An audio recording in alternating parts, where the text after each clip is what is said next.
Daig na mabilis ang matalino. Paano ko nasabi? Sure ako naranasan mo ng manghinayang sa isang chance na hindi mo nakuha. Alam mo na yung kailangan mong gawin pero kaka-overthink mo, na-paralyze ka na. Hindi mo nakuha yung oportunidad na gusto mo. May mga chance na isang beses lang dumadating sa buhay ng tao. Kapag hindi ka mabilis mag-decide, may ibang taong kukuha niyan. Maniwala ka man o hindi, yung may mga taong mabilis magdesisyon, mabilis din umangat sa buhay. Paano yan, coach? Sigurista ako. Planado yung buhay ko eh.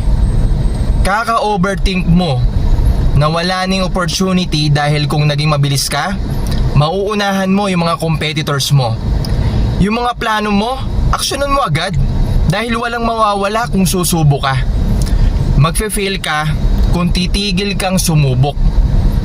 Alam ko, kailangan mo muna mag-isip bago ka